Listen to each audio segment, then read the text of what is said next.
بسم اللہ الرحمن الرحیم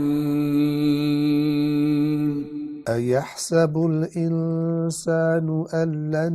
نجمع عظامه بلى قادرين على أن نسوي بنانه۔ کیا انسان یہ خیال کرتا ہے کہ ہم اس کی ہڈیوں کو جمع نہیں کریں گے؟ ہاں،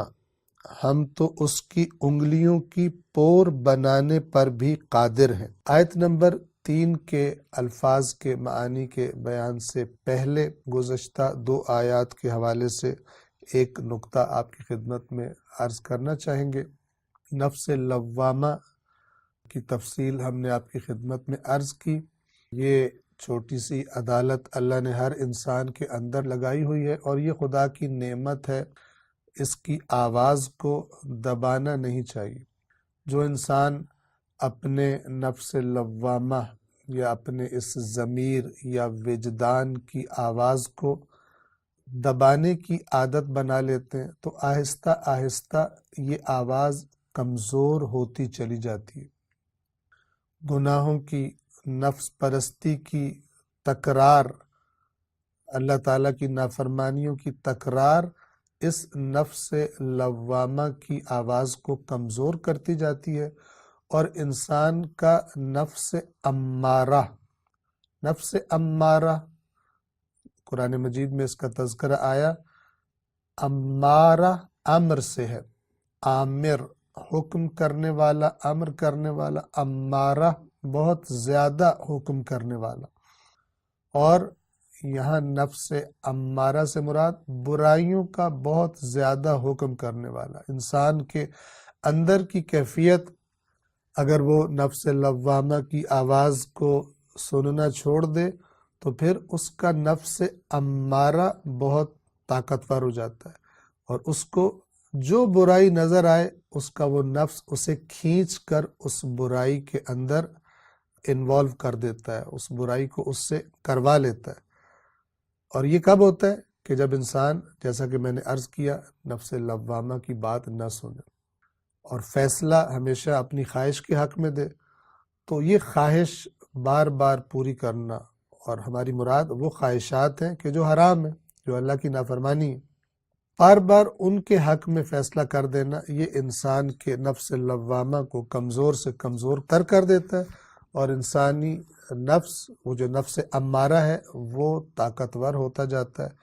اور اگر یہی صورتحال چلتی رہے تو پھر وہ جو آخری سٹیج آ جاتی ہے اسے قرآن مجید اس طرح بھی تعبیر کرتا ہے، ان الفاظ سے بھی بتاتا ہے، ختم اللہ علی قلوبہم،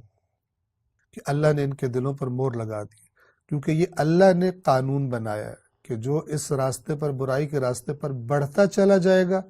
تو ہر گناہ تاثیر رکھتا ہے اس کے قلب پر، اس کے نفس پر، تو وہ آہستہ آہستہ برائیاں انجام دیتے ان کی تکرار کرتے ایک وقت آئے گا کہ اصلاً ہدایت کی بات سنے گا ہی نہیں، اس کے اندر سے وہ زمین بنجر ہو جائے گی جس پر ہدایت کے بیج نے اگنا تھا، وہ بیج اب قبول ہی نہیں کرے گی۔ اور یہ قرآن مجید نے کبھی اس طرح فرمایا، فَلَمَّا زَاغُوا أَزَاغَ اللَّهُ قُلُوبَهُمْ، جب وہ لوگ ٹیڑے ہوئے، یعنی خود اپنی مرضی سے ٹیڑے ہوئے۔ حضرت موسیٰ کی قوم کے بارے میں حضرت موسیٰ نے فرمایا کہ تم مجھے کیوں تکلیف دے رہے ہو جبکہ تمہیں پتہ ہے کہ میں اللہ کا نبی ہوں، لیکن وہ باز نہیں آئے، یعنی خود ٹیڑے ہوئے۔ تو اللہ فرماتا ہے جب وہ خود ٹیڑے ہوئے تو پھر ازاغ اللہ قلوبہم، اللہ نے بھی ان کے دلوں کو پھر ٹیڑھا کر دیا۔ واللہ لا یہدی القوم الفاسقین، اور اللہ فاسقوں کی ہدایت نہیں کرتا، کیونکہ جب تک فسق، خدا کی نافرمانی، اللہ کی حدود سے